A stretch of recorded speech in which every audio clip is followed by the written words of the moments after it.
Subversion is the term, if you look in a dictionary or criminal code to that matter, usually is explained as a part of activity to destroy things like religion, government, system, political, economical system of a country. And usually it's linked to espionage and such romantic things as blowing up bridges, sidetracking trains, cloak and dagger activity in Hollywood style.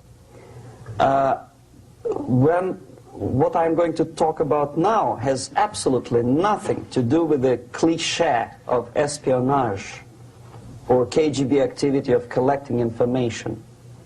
So the greatest mistake or misconception, I think, is that whenever we are talking about KGB, for some strange reason, starting from Hollywood movie makers to professors of political science and quote-unquote experts on Soviet affairs, or Kremlinologists as they call themselves, they think that the most desirable thing for Andropov and the whole KGB is to steal blueprints of some supersonic jet, bring it back to Soviet Union and sell it to the Soviet military-industrial complex. It's only partly true.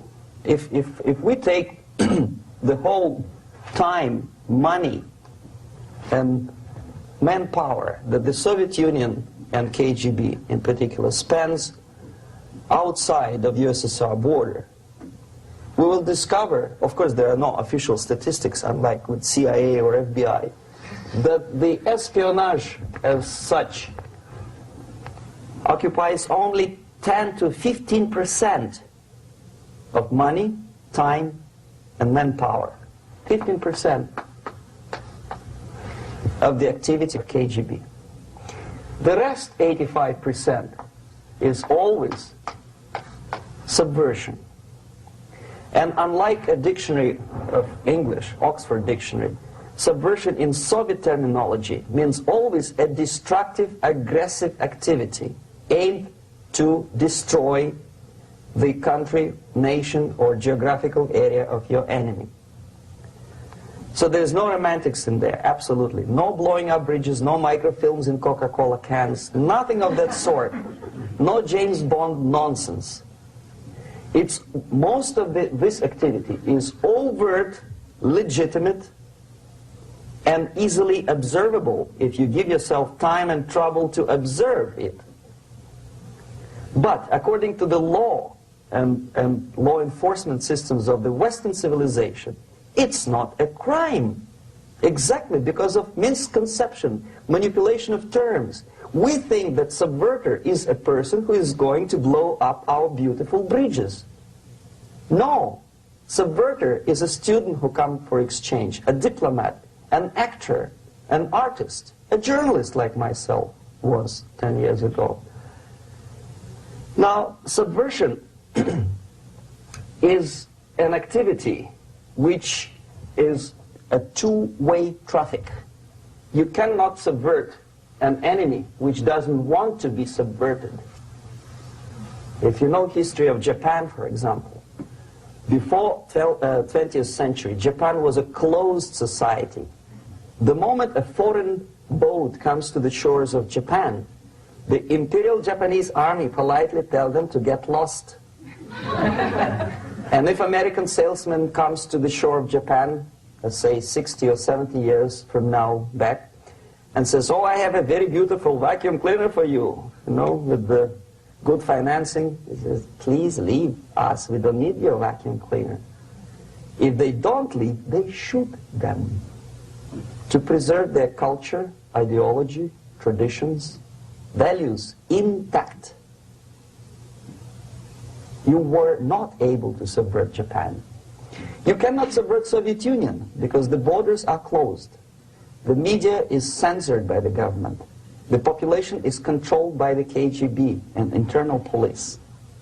With all the beautiful glossy pictures of Time magazine and Magazine America, which is published by the American embassy in Moscow, you cannot subvert Soviet citizens because the magazine never reaches Soviet citizens. It's collected from the newsstands and thrown to garbage can. Subversion can be only successful when the initiator, the actor, the agent of subversion has a responsive target. It's a two-way traffic. United States is a receptive target of subversion. There is no response similar to that one from United States to the Soviet Union. It stops halfway somewhere. It never reaches here. The theory of subversion goes all the way back 2,500 years ago. The first human being who formulated the tactics of subversion was a Chinese philosopher by the name of Sun Tzu.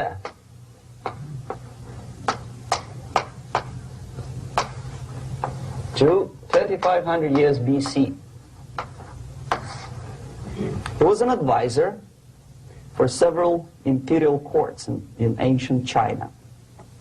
And he said, after long meditation, that to implement state policy in a warlike manner, it's the most counterproductive, barbaric, and inefficient to fight on a battlefield.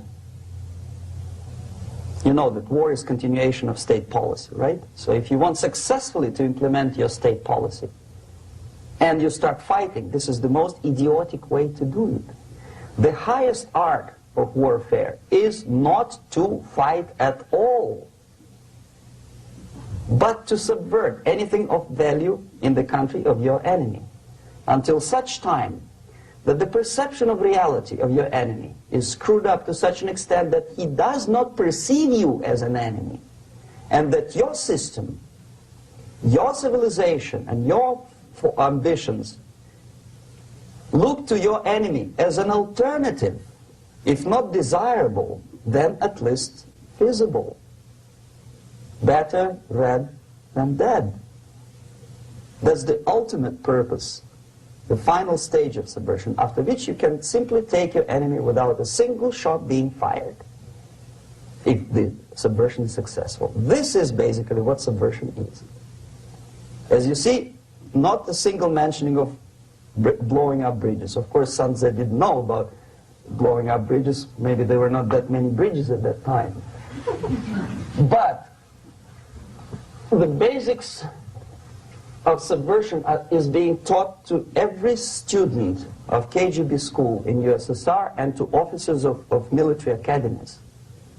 I'm not sure if the same author is included in the list of reading for American officers, to say nothing about ordinary students of political science. I had difficulty to find the translation of Sun Tzu in the library of a university in Toronto and later on here in Los Angeles. But it's a book which is not available. It is forced to every student in USSR. Every student who is taught to be dealing further in his future career with foreigners. What subversion is? Basically, it consists of 4 periods, time-wise. If we start from here and go this way, time, right? This is the beginning point. The first stage of subversion is the process which is called, basically, demoralization. It says for itself what it is.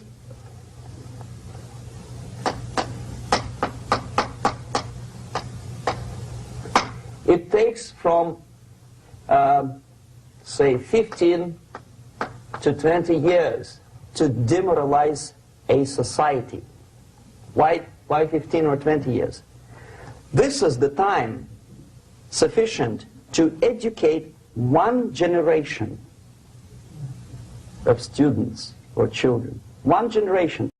One lifetime span of a person, a human being, which is dedicated to study, to shaping up the outlook, ideology, personality. No more, no less. Usually it takes from 15 to 20 years. What it includes? It includes influencing, or by various methods, infiltration, propaganda methods, direct contacts, doesn't really matter. I will describe them later.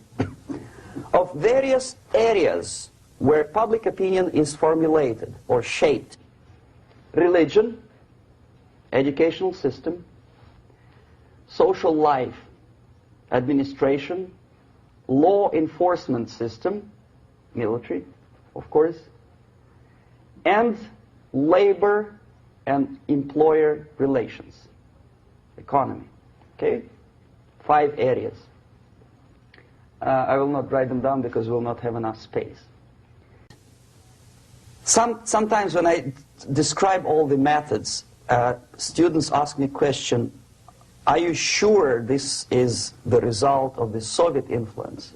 Not necessarily. You see, the tactic of subversion, about which I'm talking, is similar to the martial art, the Japanese martial art. If some of you are familiar with that tactic, probably you will remember that if an enemy is bigger and heavier than yourself, it would be very painful to resist his direct strike.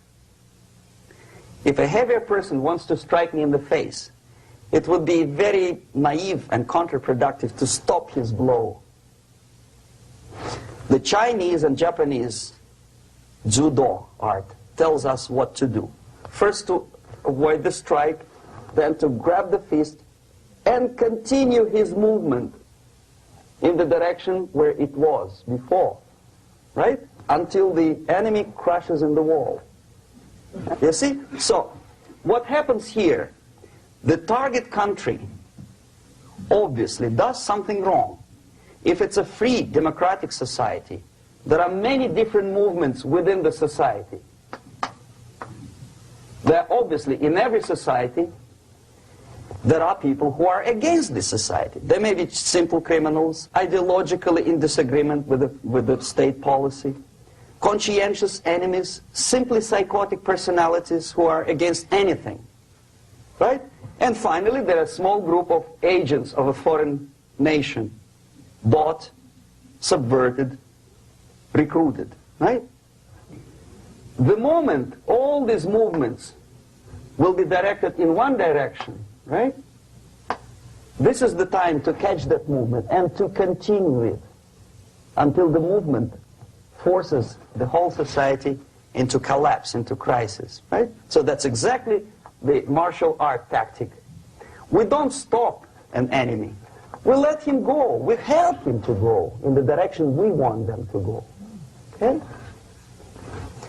So, on the stage of demoralization, obviously there are tendencies in each society, in each country, which are going to opposite direction from the basic moral values and principles. To take advantage of these movements, to capitalize on them, is the main purpose of the originator of subversion.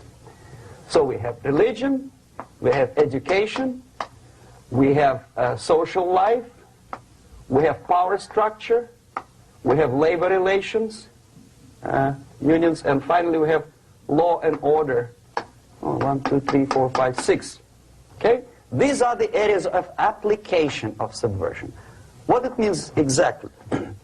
In case of religion, destroy it, ridicule it, replace it with various sects, cults, which bring people's attention, faith, whether it is naive, primitive, doesn't really matter. As long as the basically accepted religious dogma is being slowly eroded and taken away from the supreme purpose of religion, to keep people in touch with the supreme being, that serves the purpose. Therefore, replace it, accepted, respected religious organizations with fake organizations. Distract people's attention from the real faith and attract them to various different faiths. Education. Distract them from learning something which is constructive, pragmatic, efficient.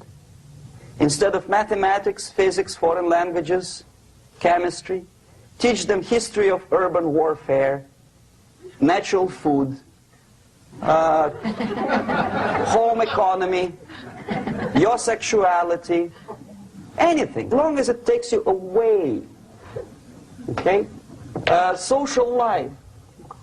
Replace traditionally established institutions and organizations with fake organizations. Take away the initiative from people.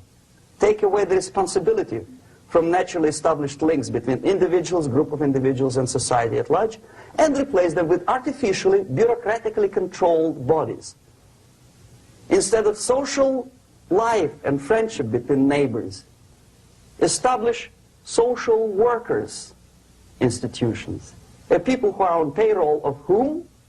Society? No. Bureaucracy. The main concern of social workers is not your family, not you, not social relations between groups of people. The main concern is to get the paycheck from the government.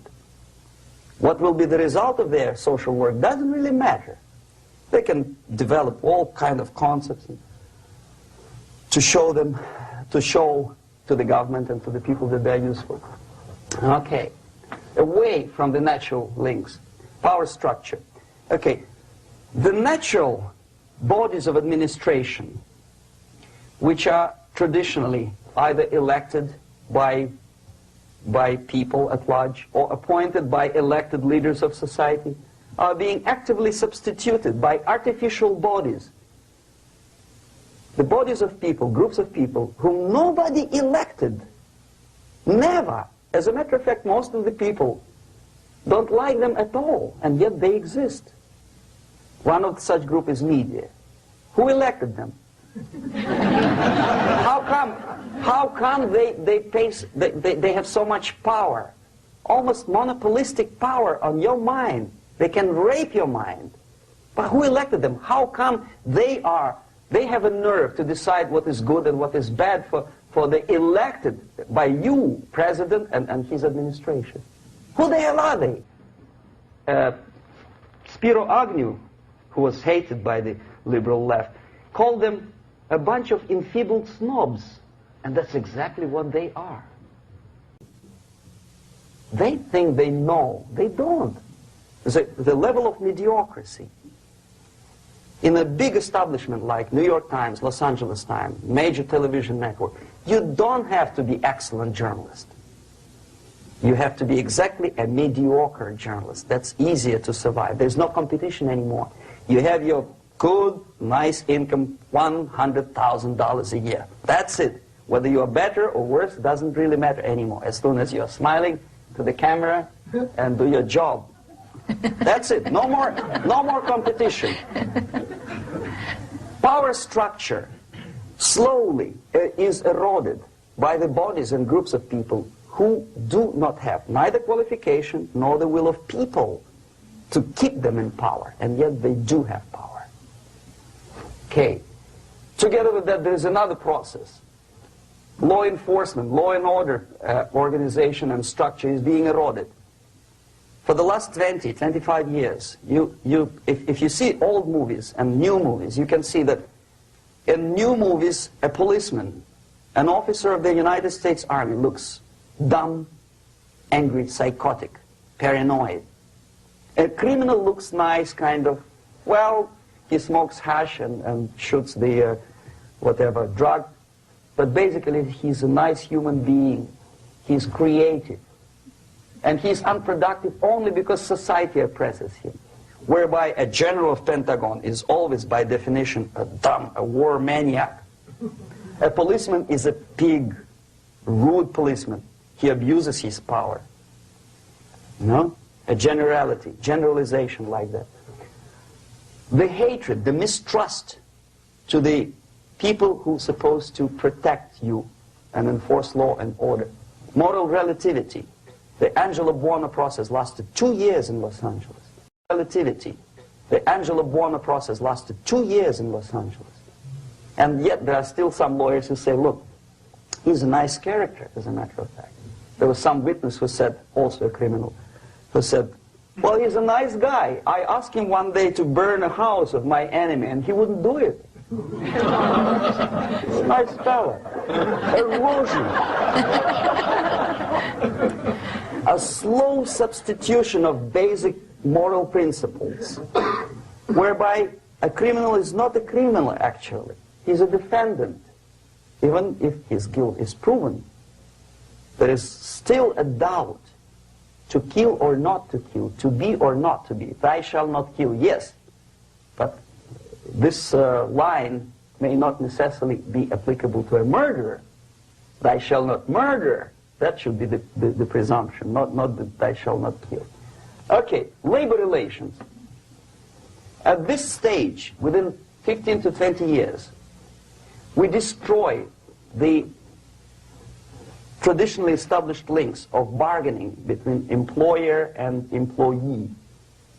The classical Marxist-Leninist theory of natural exchange of goods. A person A has 5 sacks of grain and person B has 5 pairs of shoes. And the natural exchange without money is when they bargain between each other.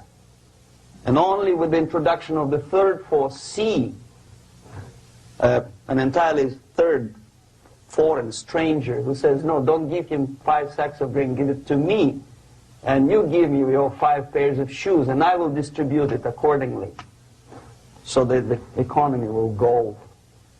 This is the death of natural exchange, death of natural bargaining. Well, trade unions were established 100 years ago.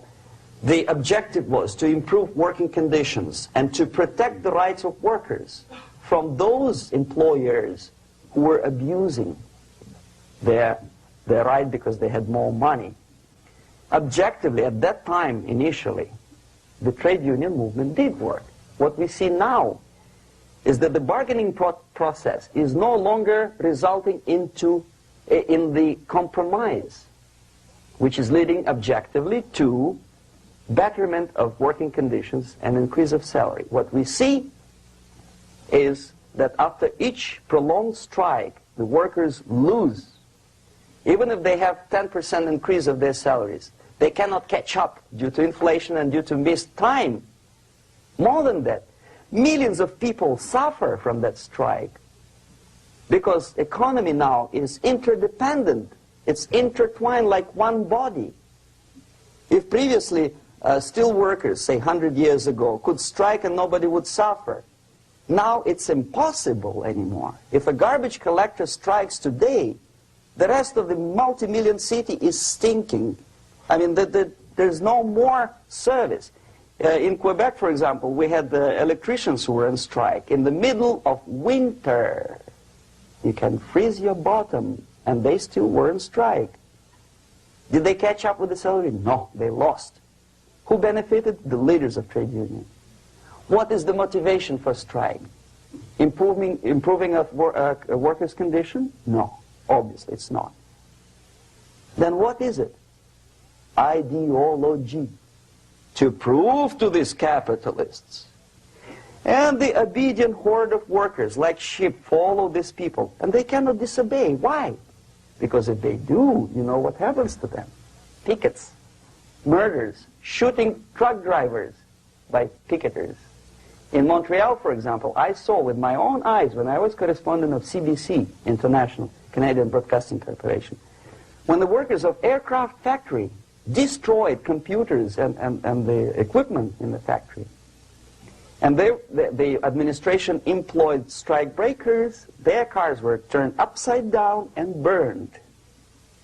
Their houses were burned. Their kids were intimidated. And some victims were there. Of that you can be sure. Why? To improve conditions of workers? No. Ideology. Okay, so this is what happens basically. It may or may not happen without the help of the Soviet Union. But the natural tendencies are being greatly taken advantage of and capitalized by the Soviet propaganda systems. How? Whenever trade union strikes, we have influx of propaganda, mass media, ideological dissemination. The workers' right, and we repeat it like parrots. Yes, workers' right. Whose rights? Workers? No. The only freedom of worker to sell his labor according to his own desire and will is taken away from him. By whom? By trade union boss. Unlimited power is given. Responsibility. I want to sell my labor not for $2.50 an hour, but for $2. I don't have right. My freedom is denied to me. I know that if I sell my work for $2 an hour, not for $3 an hour, I will compete better with the other guy who is lazy and more greedy. I don't need $3. I need only $2. No, I was made to believe by media, by business, by advertising agencies that I need more and more and more. Have you ever heard any advertising on TV to consume less? No. No way. Whether you need a six-cylinder car or not, you have to buy it. And hurry up. When I was driving here, on the local radio station, an excited announcer said, "You hurry up, rush and save, save, save. There is a pantyhose sale." Save by buying more. See? Of course. It would be too naive to expect that KGB makes that advertising agency to do such a crazy commercial. No, of course not. But what we did when I was working for Novosti Press, we would snow plow editorial offices, student organizations, religious groups with literature of class struggle.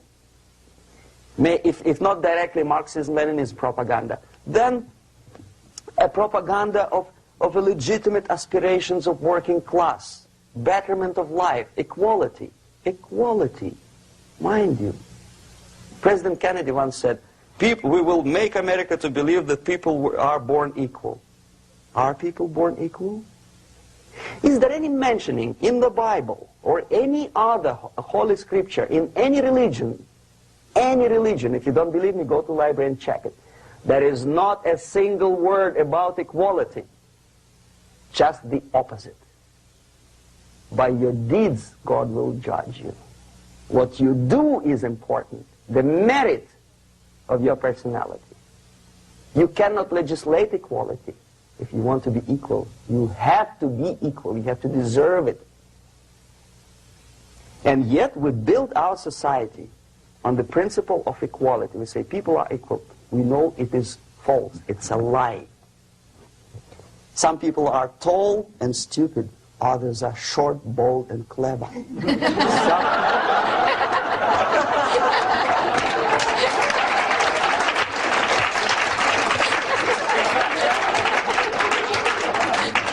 If we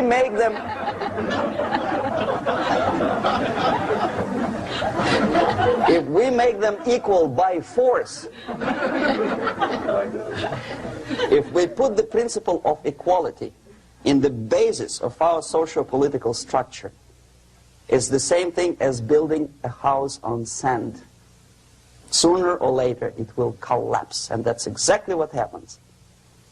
And we, as Soviet propaganda makers, are trying to push you in the direction which you go yourself. Equality, yes, equality. People are equal. Land of equal opportunities. Is it true or not? Think about it. Equal opportunities. Should there be equal opportunities? For me, and for a lazy bastard who comes here from some other country and immediately registers as a welfare recipient, benefits? I never received a single dollar. No, sorry, I did receive once. But I never applied for welfare. For the 13 years, I took any job. Security guard, journalist, taxi driver, anything. Well, I was restless, but some people don't like it. They immediately. So why should we have equal opportunities? Why?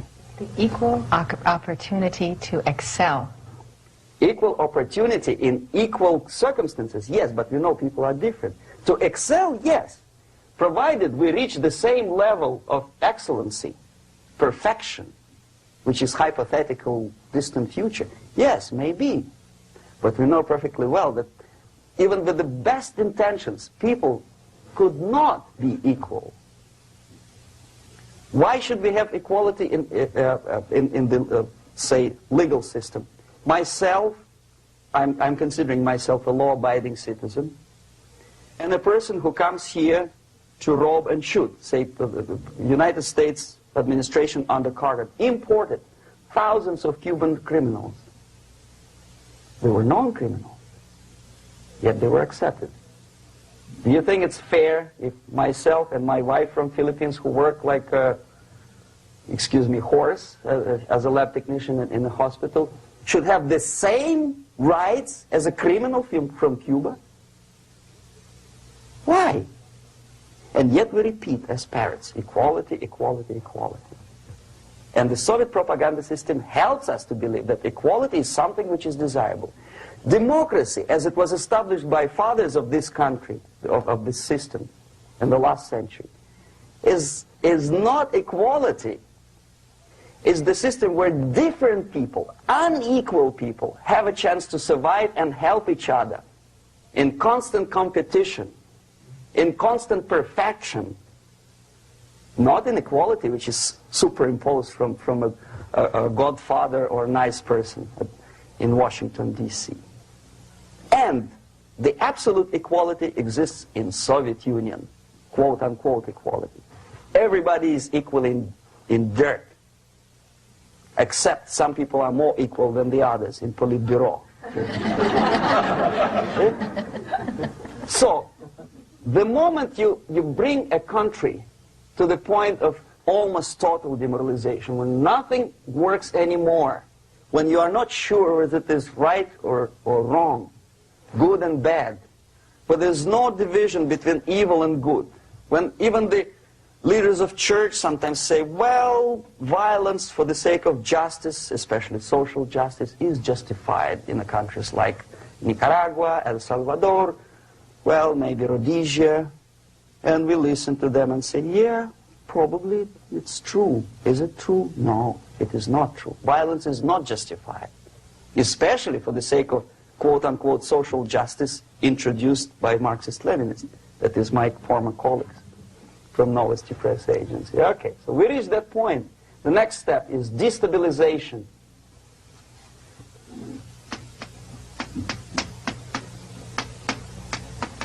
Again, this word says for itself what it is. To destabilize all the relations, all the accepted institutions and organizations in a country of your enemy. How you do it? You don't have to send a battalion of KGB agents to blow up bridges. No. You let them do it themselves. The area of application is, again, it's narrower now. Not like the previous case. The overt legitimate actions of the KGB in this case would be hardly noticeable. There is no crime if a professor who recently went to USSR introduces a course of Marxism-Leninism in a Californian college, for example. Nobody is going to come to his doorstep and say, okay, mister, come, you are under arrest. No, it's not a crime. It's not even considered a moral crime against your country. So the area of application here is narrowing down to economy, again, labor relations, right? To law and order, plus military. And economy, law and order. Yes, and again, the media, but wider scope, little bit different. I'll explain it later. Okay, basically 3 areas. Economy. The radicalization of bargaining process. If on that stage we still could achieve, theoretically, some positive compromise between the negotiating sides with say, the arbitrary, introduction of arbitrary judges, a third side, objectively judging the demands of both sides. Here it's radicalization. On the stage of destabilization, we cannot come to compromise even within a family. The husband and wife couldn't figure out which is better. Husband wants his kids to eat at the table, and wife wants a child to roam around the room and drop food all over the floor. They cannot come to compromise unless they start a fight. It's impossible to reach a compromise, constructive compromise, between neighbors. Some people say, I don't like you to watering your lawn at that time because exactly at that time I'm walking my dog and he's getting nervous. He cannot pass his bowels, you know. So they cannot compromise. They go to a civil court or something like that. radicalization of human relations. No more compromise. Fight, fight, fight. The normal, traditionally accepted relations are destabilized. The relations between teachers and students in schools and colleges. Fight. The relations between, in economical sphere, between laborers and employers are further radicalized. No more acceptance of the legitimacy of demands of workers. Unlike Japanese, with the theory Z, if you ever heard about it, where the workers are involved in the decision-making process, therefore they don't have moral incentive to fight their bosses. In the United States, it's just the opposite. The harder is the fight, the better. The more heroic they look. When the Greyhound network was on strike recently, the correspondents of local TV networks all over the United States were approaching the strikers, and they say, oh yes, we are doing something nice. They looked like heroes and they were proud. There was some family, the husband was a bus driver. Now they decided in a protest against the bosses to camp somewhere in the forest. And they were presented to the audience as a heroic, nice people. You see? The violent clashes between passengers, picketers, and the strikers are presented as something normal. 10, 15, 20 years ago, we would be angry, say, why so much hatred? Today we are not. We say, well, it's commonplace. Radicalization, militarization sometimes. As I explained on that stage, I took a step a little bit further. Shooting people. Okay, law and order now also is pushed into the area where previously people settled their differences peacefully and legitimately. Now we are getting with this court cases in the smallest irrelevant cases. We cannot solve our problems anymore. The society at large becomes more and more antagonistic between individuals, between groups of individuals, and the society at large. The media puts himself in the opposition to the society in general, at large. Separate, alienated. Okay? On that stage, you remember I was talking a couple of hours ago about the sleepers. That's when the students from, say, United States, if they are trained in Lumumba University, or developing nations, that's the students I was dealing with, are being sent back from the Soviet Union here. Or if they were already in the United States, in the country, which is the object of subversion, they spring to action. The sleepers go up. They slept for 15 to 20 years. Now they become leaders of groups, preachers, I don't know, public figures. Prominently they act. They actively include themselves in a political process. All of a sudden we see a homosexual. 15 years ago he did his dirty job and nobody cared. Now he makes it a political issue. A political issue. He demands recognition, respect, human rights, and he rallies a large group of people. And there are violent clashes between him and police, his group and ordinary people, no matter what. It's black against white, yellows against green, doesn't matter where his division line goes. As long as this group come into antagonistic clash, sometimes militantly, sometimes with firearms, that is destabilization process.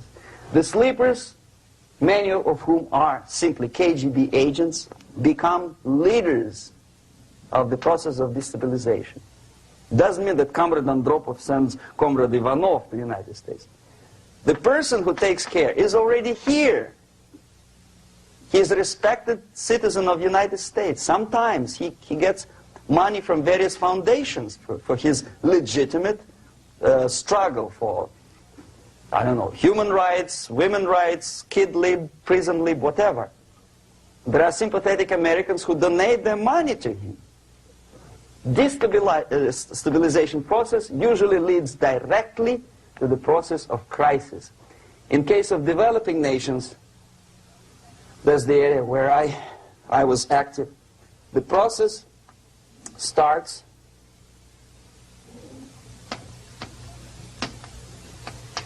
when the legitimate bodies of power, the social structure collapse. It cannot function anymore. So instead, we have artificial body injected into society, such as non-elected committees. You remember I was talking about them here.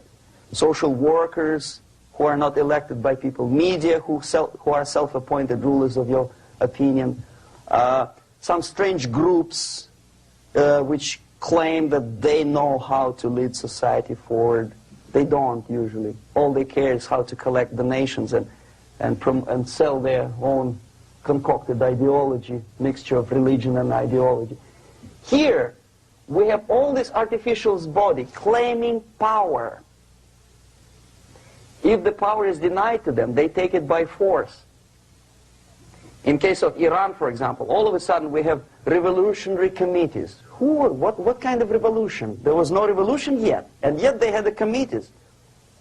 They were taking power of judgment. They had the power of execution, they had the power of legislation, and that they had the power of judicial. All of them combined in one person, who is half-baked intellectual, sometimes graduated from Harvard University or Berkeley.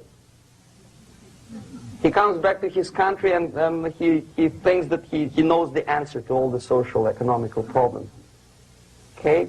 Crisis is when society cannot function anymore productively. It collapses, obviously. That's the word for crisis. So therefore, the population at large is looking for a savior. The religious groups are expecting a messiah to come. The workers say, we have family to feed. Let's have a strong government, maybe socialist government, centralized, when somebody put the employers on their place and let us work. We are sick and tired of going to strike and missing overtime and all that stuff. We need some strong man, strong government, a leader, a savior is needed. Population is sick and tired already. And here we are. We have a savior. Either a foreign nation comes in, or the local group of leftists, Marxists, no matter what they call themselves, Sandinista, a reverend or some sort, Bishop Muzureva, like in Zimbabwe, doesn't matter. A savior comes and says, I will lead you. So we have two alternatives here. Civil war, an invasion. Okay? See how it goes? Civil war, we know what it is. Lebanon is the best example. The civil war, which was artificially implanted in Lebanon by injection of force of PLO, Palestinian Liberation Organization. Invasion we have in many other countries like Afghanistan, name any East European country, it was invaded by the Soviet army. But the result is the same. The next stage is normalization. Normalization is a very ironic word, of course. It is borrowed from 1968 situation in Czechoslovakia, when the Soviet propaganda and after them New York Times declared the country is normalized. The tanks moved into Prague, so there is no more Prague Spring, there is no more violence. Normalization. At that stage, the self-appointed rulers of the society don't need any revolution anymore. They don't need any radicalism anymore. So this is the reverse from destabilization. Basically, it is stabilizing the country by force. So all the sleepers and activists and social workers and liberals and homosexuals and professors and Marxists and Leninists are being eliminated physically sometimes. They've done their job already. Okay? They are not needed anymore. The new rulers need stability to exploit the nation, to exploit the country, to take advantages of the victory. Okay? So no more revolutionaries, please. And that's exactly what happens in a number of countries. You remember Bangladesh? This is the crisis in which I was instrumental. First they had Mujibur Rahman. In 1971, he was the leader of People's Party, Awami League, with mustache like Stalin. He was in Russia many times. In 5 years, he was shot by his former colleagues, Marxists. He fulfilled his function. In Afghanistan, it happened 3 times. First there was Taraki, then there was Amin, now there's Babrak Karmal. They killed each other successively, one after another. The moment he fulfills his duty, the first one demoralized country, the second destabilized, the third one brought it to crisis. Goodbye, comrades. Babrak Karmal comes from Moscow and put into the seat of power. Same thing happened in Grenada recently. Maurice Bishop, Marxist, was killed by Austin, what's his name, General something, who was also a Marxist. Right? So no more revolutions, please. Normalization now.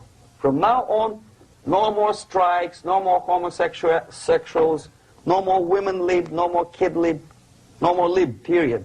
A good, solid, democratic, proletarian freedom. That's it. Now, to reverse this process takes enormous effort. When today, United States had to invade Grenada to reverse the process of subversion. Some people say, boy, this is not good, it's not kosher to invade the beautiful country, island of Grenada. Well, why didn't you stop the process here, when Grenada was just approached by leftists? Why not to prevent Maurice Bishop to come in power in the first place? Did Grenadians want him? Very questionable. They didn't know who was Maurice Bishop in the first place. He came to power by coup d'etat himself. Okay? No, we let the situation develop further and further and further until the crisis and normalization very soon. And then the United States decided to invade country, discovering that the country was absolutely a military base for the Soviet Union. Of course it's a drastic measure. Of course it's a pity that Marine Corps had to lose, what, 17 lives. Very bad. Why not to stop the process before it comes to crisis? Oh no, intellectuals will not let you. It's interference into domestic affairs. They're very careful not to let American administration to interfere in domestic affairs of Latin American countries. They don't mind Soviet Union interfering in these affairs.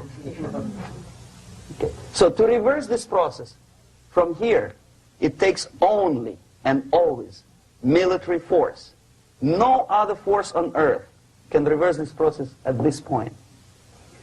At this point, it does not take military invasion of the United States Army. It takes strong action, like in Chile. A CIA covert involvement to prevent the savior from outside to come into power and to stabilize country before it erupts into civil war. Stabilize country before it erupts into civil war. Okay? Support the right-wing conservative forces. By money, by crooks or love, doesn't matter. Stabilize the country. Don't let the crisis develop into civil war or invasion. Oh no, your liberals will say it's against the law. The Congress will not appropriate money for covert actions of CIA. Why not? Should we wait till the normalization come and Soviet tanks land in Los Angeles airport? Now, at that point, at the point of destabilization, also the process could be reversed. Again, easily than this. No CIA involvement at this point. You know what it takes here? Restriction of some liberties for small groups which are self-declared enemies of the society. As simple as that. Oh no, the media and liberals will tell you this is against the American Constitution. How can we by force deny the civil rights to criminals, for example. It's not good. Okay? So we allow them to... Okay, if you allow the criminals to have civil rights, go on and bring the country to the crisis. This is a bloodless way to do. Curb the rights. I mean, not to put them in prison. No, I'm not talking about putting all the gays from San Francisco in the concentration camp. Do not allow them to take political force. Do not elect them to the seats of power, whether it is municipality level, state level, or federal level. It has to be beaten in the heads of American voters that a person like that in the seats of power is an enemy. Do not be afraid of this word. It is an enemy.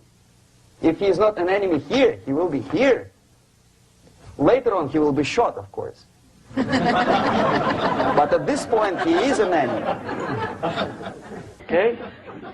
You are doing great service by denying him a right to capitalize on his own crazy ideas and become a powerful man, a man who uses the seat of power. Restriction of certain freedoms and permissiveness at that point would prevent sliding into crisis and probably will return the process of destabilization.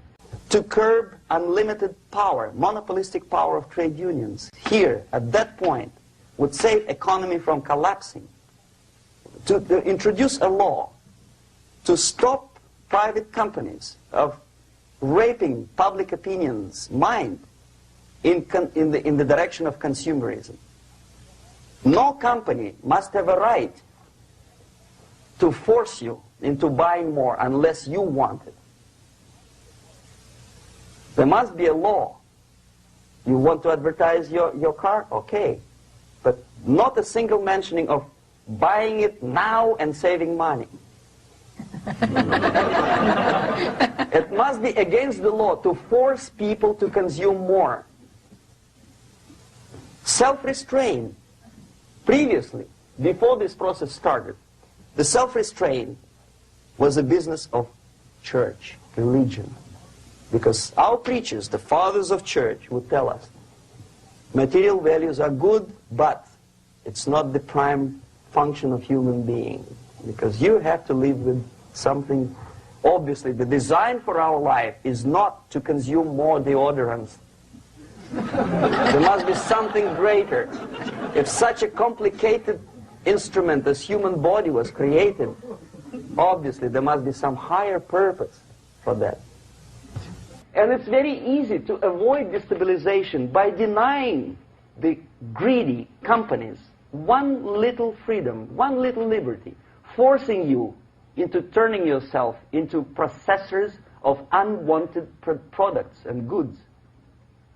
They turn you into machines, like the worm who there's inlet and outlet. So, and how long an average appliance lasts these days? Less than a year. Why? Where's workmanship? Oh, we want you to buy more. Okay. Destabilization process could be easily overcome if, as I say, the society, by its own will or after persuasion by the leaders, will come to the idea of self-restraint. It's so hard we want to consume more, but you have to. Unless you will come to this stage, when, as we say in Russia, if Sahara Desert ever becomes a communist state, there will be shortage of sand. So you have to curb your...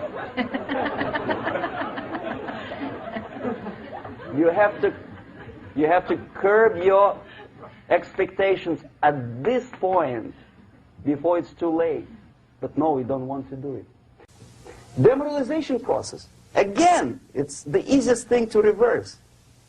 First of all, by restricting import of propaganda. The easiest thing to do.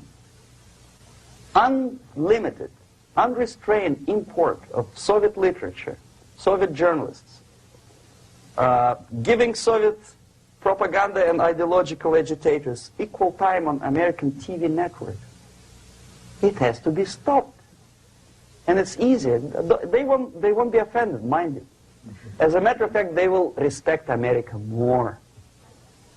But when my former colleague Vladimir Posner appears on Nightline, and Ted Koppel asks him, well, Vladimir, what do you think about this? And what can he think?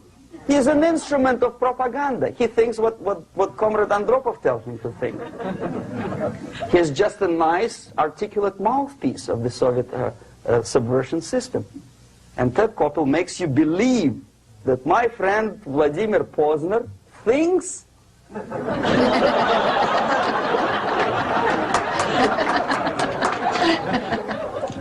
the process of demoralization may not have started at all if at that point the country, which is a recipient of subversion, actively, not violently, but actively, prevents importation of foreign ideology. I don't want America to follow the pattern of ancient Japan. You don't have to shoot every foreigner when it approaches the sacred borders of the United States. But when he offers you a junk in the disguise of very shiny something, you have to tell him, no, we have our own junk.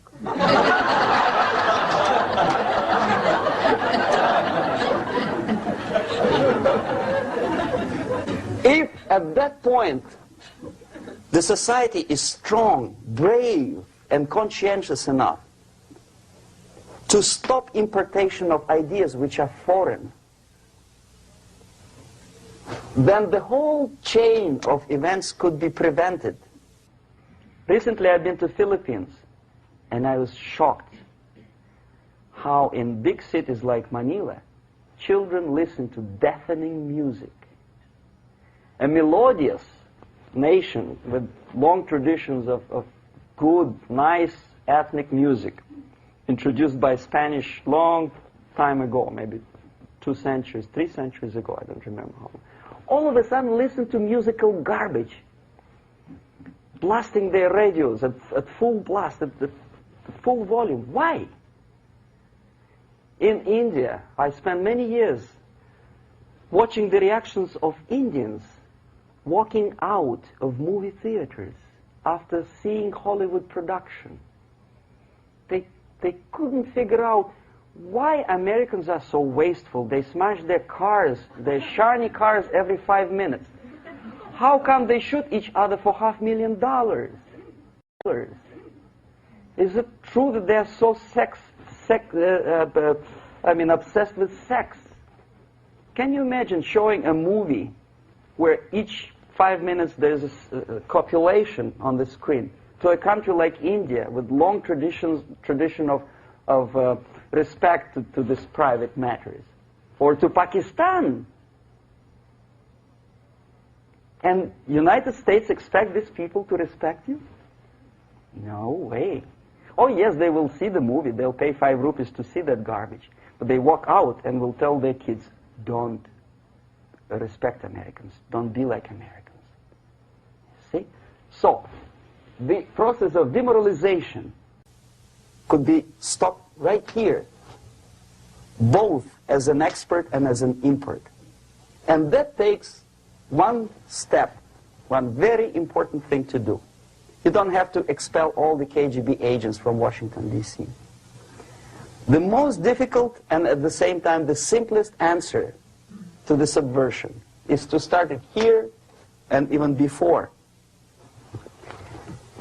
by bringing back the society to religion, something that you cannot touch and eat and put on yourself, but something that rules society and makes it move and preserve it.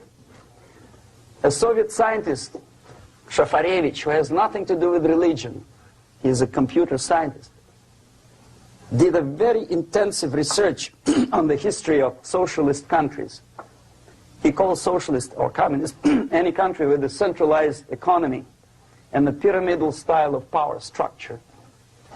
And he discovered, actually he didn't discover it, he just brought to attention of his readers, that civilizations like Mohenjo-Daro in the river Indus area, like Egypt, like Maya, Incas, like Babylonian culture, collapsed and disappeared from the surface of Earth. The moment they lost religion, as simple as that, they disintegrated. Nobody remembers about them anymore. Well, distantly. So, the ideas are moving society and keeping mankind as a society of human beings, intelligent, moral agents of God. The facts, the truth, the exact knowledge may not. All the sophisticated technology and computers will not prevent society from disintegrating and eventually dying out. Have you ever met a person who would sacrifice his life, freedom, for the truth like that? This is truth. I never met a person who said, this is truth and I'm ready to shoot me. To defend the truth. Right?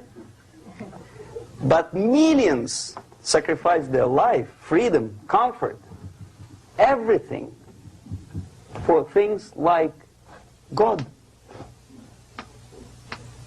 Like Jesus Christ. It's an honor. Some martyrs in the Soviet concentration camp died. And they died in peace. Unlike those who shouted, "Long live Stalin," knowing perfectly well that he may not live long. Something which is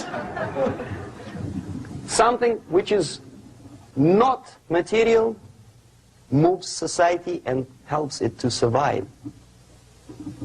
And the other way around. The moment we turn into 2 by 2 is 4 and make it a guiding principle of our life, our existence, we die. Even though this is true, and this we cannot prove. We only can feel and have faith in it. So the answer to ideological subversion, strangely enough, is very simple. You don't have to shoot people, you don't have to aim missiles and Pershings and cruise missiles at Andropov's headquarters. You simply have to have faith and prevent subversion. In other words, not to be a victim of subversion. Don't try to be a person who in judo is trying to smash your enemy and being caught by your hand. Don't strike like that. Strike with the power of spirit and moral superiority. If you don't have that power, it's high time to develop it. And that's the only answer. That's it. Thank you.